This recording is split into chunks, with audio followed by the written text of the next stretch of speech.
నమస్తే. ప్రస్తుతం మనతో పాటు ప్రముఖ ఆధ్యాత్మికవేత్త శ్రీచక్ర ఉపాసకులు మణికంఠ శర్మ గారు మనతో ఉన్నారు. గురుగారితో మాట్లాడదాం. నమస్కారం గురుగారు. పరమేశ్వరానుగ్రహణ సిద్ధిరస్తు. గురుగారు, జూలై మాసం మేషరాశి వారి పరిస్థితి ఎలా ఉండబోతుంది? ఏలాంటి శని ఇంపాక్ట్ అనేది వీళ్ళ మీద ఎంత చూపిస్తుంది? ఎలాంటి పరిహారాలు చేసుకుంటే బాగుంటుంది అంటారు? మేషరాశి వారు అశ్విని నక్షత్ర 4 పాదాలు, అదేవిధంగా భరణి నక్షత్ర 4 పాదాలు, కృతికా నక్షత్రం మొదటి పాదం వారు మేషరాశిలోకి విచ్చేస్తారు.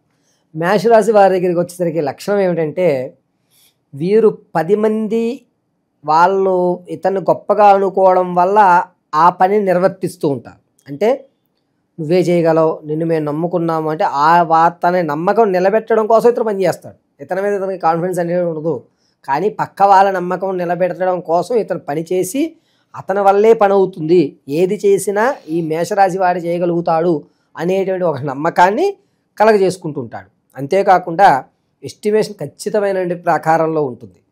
ఇంకొకటి ఏంటంటే, ఇతను ఏ పని చేద్దాం అనుకున్నా ఆలోచించి కంగారు పడరు, తొందరపడరు, కాస్త ఆలోచించి నిదానంగా చేద్దాం. ఆలస్యం అమృతం విషం అంటారు కదండి, అంటే చేయడిన చేద్దాం, కానీ దానికి తగ్గ సామాగ్రి అన్నీ కూడా పెట్టుకుంటే కానీ ఇతను పనిచేయడు. అటువంటి విషయం మేషరాశి వారికి సంభవిస్తూ ఉంటుంది. అంతేకాకుండా మేషరాశిలో వారు ఉండడం ఇంకొక గుణం ఏంటంటే, దానం చేద్దాము, నిలబడదాము, 10 మందిలో పేరు తెచ్చుకుందాము అనేటువంటి విషయాన్ని ఎప్పుడు గోచరిస్తూ ఉంటారు. 10 మందిలో వీరి పేరు ఎప్పుడు నాంతూనే ఉంటుంది. 10 మందిలో వీరు లేకపోతే ఏ కార్యక్రమం నిర్వర్తించడం అనేటువంటిది జరగని పని. ఏ ఫంక్షన్ అన్నా, ఏ చిన్న పని అన్నా అతనే ఉండాలి అని మెయిన్ ఇంట్రాక్షన్. కష్టపడతాడు, అలాగే గౌరవాన్ని పొందుతూ ఉంటారు మేషరాశి వారు. ఇక ఈ నెలలోకి వచ్చేసరికి ఏమవుతుంది అంటే, వీరికి అర్ధాష్టమంలో శని నడవడం, శని స్థానభ్రంశము అనేటువంటివి ఇప్పుడప్పుడే మారకపోవడం, నీచంలో చూడడం, ఇటువంటివి గోచార రీత్యా చెప్తున్నాం, వ్యక్తిగతంగా కాదు. గోచార రీత్యా ఈ 3 స్థానాల్లో ఉండడం చాలా ఇబ్బందిగా ఉండడం వల్ల శనీశ్వరుని అనుకున్న పనులు డిలే అవ్వడం, ఇబ్బంది కలగడం, నోటి వరకు వచ్చింది మింగలేకపోవడం, అంటే తినే యోగం లేకపోవడం, ఆర్థికంగా తనకు వచ్చింది తన ఖర్చులకి కరెక్ట్గా సరిపోవడం, ఒక పావలా వెనక వేసుకున్న దాన్ని వేరే దాన్ని ఖర్చు పెట్టేయడం అనేటువంటి జరుగుతూ ఉంటుంది. ఇక సినీ రంగంలో కానీ ఎవరైతే సాంఘిక సాహిత్య రంగాల్లో ఉన్నటువంటి వారికి మంచి అవకాశాలు లభిస్తూ ఉంటాయి. దూర ప్రయాణం చేసేటువంటి అవకాశం ఎక్కువగా కనిపిస్తూ ఉంటుంది. దూర ప్రయాణం చేసే వారికి కూడా మంచి ఫలితాలు, అంటే వెళ్ళడం వల్ల కలిసి వచ్చేటువంటి అవకాశం కలుగుతూ ఉంటుంది. విదేశాలకు వెళ్దాం అనుకున్న వారికి ఈ నెల అంతగా లాభించదు. సంతానం కోసం ఎవరైతే చూస్తున్నారో వారికి మంచి ఫలితాలు లభిస్తున్నాయి. ఎవరైతే ప్రసవానికి ఉన్నారో వారు పుత్ర సంతానాన్ని కలిగేటువంటి అధికారం ఎక్కువగా లభిస్తుంది. వివాహం ఎవరికైతే అనుకుంటున్నారో వాళ్ళు వివాహానికి మంచి అవకాశం ఈ తరుణం 3వ వారం మంచి అవకాశంగా చెప్పచ్చు.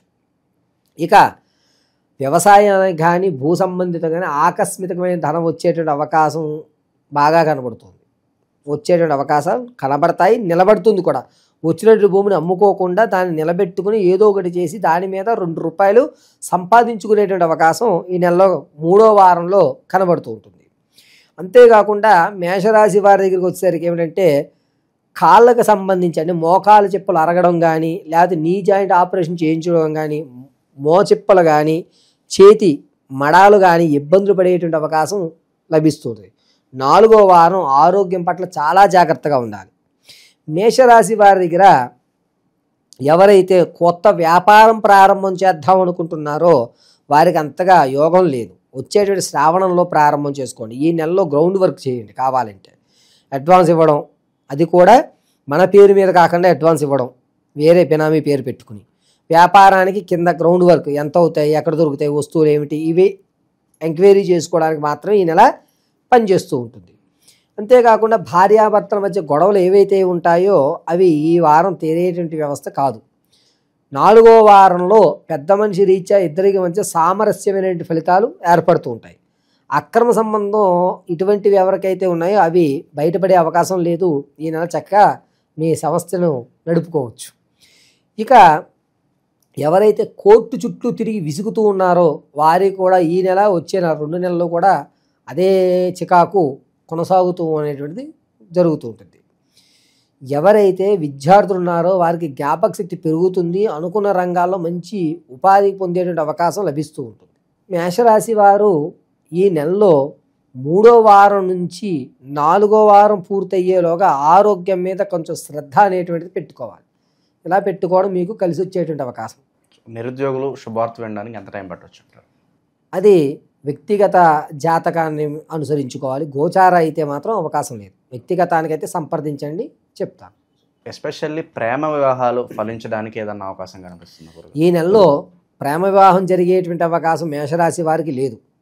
గోచార రీత్యా ఎట్టి పరిస్థితుల్లోనూ ప్రేమ వివాహం లేదు. వ్యక్తిగతంగా కావాలంటే చూద్దాం. సో ఓవరాల్గా ఏళ్ళనాటి శని నడుస్తుంది కాబట్టి ఎలాంటి పరిహారాలు ఈ టైంలో వీళ్ళకి అత్యవసరం అంటారు గురుగారు? మేషరాశి వారు ప్రతినిత్యము కూడా పక్షులకి ఈ దానం చేసుకోవడం, అంటే పక్షులకి మేత పెట్టడం, ఒడ్లు అటేటువంటి ఇంటి గుమ్మాల దగ్గర ఈ మధ్య కడుతున్నారు కదా, అలా కట్టడం. కుదిరితే కనుక ఏదన్నా కపిల గోవు, మేషరాశి వారు ఈ సంవత్సరాంతం కూడా, సంవత్సరం పూర్తయ్యేంత వరకు కూడా మీకు కపిల గోవు కనబడితే కపిల గోవుకి పచ్చిగడ్డిని పెట్టగలిగితే శని ప్రభావం తగ్గుతుంది. ప్రతి శనివారం రోజున మీరు ఖచ్చితంగా శివాలయంలో ప్రదక్షిణ, అది కూడా మీరు చండీ ప్రదక్షిణ చేయగలిగితే శని ప్రభావం పూర్తిగా తొలగేటువంటి అవకాశం ఉంటుంది. ఈ యొక్క ప్రదక్షిణ కూడా అసుర సంధ్య వేళ చేయాలి. చండీ ప్రదక్షిణ శివాలయంలో మేషరాశి వారు సాయం సంధ్య వేళ మాత్రం 21 చండీ ప్రదక్షిణ చేయగలిగితే శని ప్రభావం అనేది పూర్తిగా తొలగేటువంటి అవకాశం లభిస్తుంది. అంతేకాకుండా ప్రతి నిత్యము కూడా వీరు కొబ్బరి నూనెతో దీపం పెట్టడం చాలా మంచిది. ఏలినాటి శని ప్రభావము మేషరాశి వారు వ్యక్తిగతంగా మీ యొక్క జాతకాలు పంపిస్తే దాన్ని పరిశీలన చేసి పరిపూర్తి నివారణ చెప్పచ్చు. గోచార రీత్యా అయితే మాత్రం ప్రతిరోజు సాయం సంధ్య వేళ 21 ప్రదక్షిణ చేయడం చాలా మంచిది. ఓకే, విశేషంగా ఇంపార్టెంట్ పనులు ప్రారంభించాలన్నప్పుడు ఏ వారం బాగా కలిసి వస్తుందంటారు, ఏ రోజు బాగా కలిసి వస్తుందంటారు? వీరికి బుధవారం, శనివారం 2 రోజులు మంచి ఫలితాలు వస్తాయి. వీరు ఎర్రటి వస్త్రం కానీ లేదా మెరూన్ కలర్ వస్త్రాలు కానీ ధరించడం అనేటువంటిది చాలా మంచిది. అంతేకాకుండా వీరు ఏదన్నా ఈ సంవత్సరాంతం వరకు కూడా మేషరాశి వారు ఏదన్నా పని ప్రారంభం చేసుకోవాలి అంటే దానికి 1 రోజు 2 రోజుల ముందు నల్ల మేకులు, అదేవిధంగా పత్తి, నల్ల మూకుడి, నల్ల వస్త్రం, నువ్వులు, నూనె ఇవి దానం చేయడం చాలా మంచిది. సో నిత్యం ఈ శని ప్రభావం తగ్గడానికి నిత్యం ఏదన్నా మంత్రం చదువుకుంటుంటే బాగుంటుందంటారా? వీరు ప్రతినిత్యము కూడా రుద్ర దేవాయ నమః అనుకోవడం కానీ లేదా మహాదేవదేవేశ్వరాయ నమః అనుకోవడం కానీ చాలా మంచిది. ఓకే, ఓవరాల్గా జూలై మాసంలో మేషరాశి వాళ్ళ పరిస్థితి ఏ విధంగా ఉండబోతుందో అద్భుతంగా వివరించారు. హోప్ఫుల్లీ మంచి రోజులు రావాలి, ఏళ్ళనాటి శని ప్రభావం ఎంతో కొంత తగ్గాలని చెప్పి కోరుకుందాం. ధన్యవాదాలు. పరమేశ్వరార్పణమస్తు.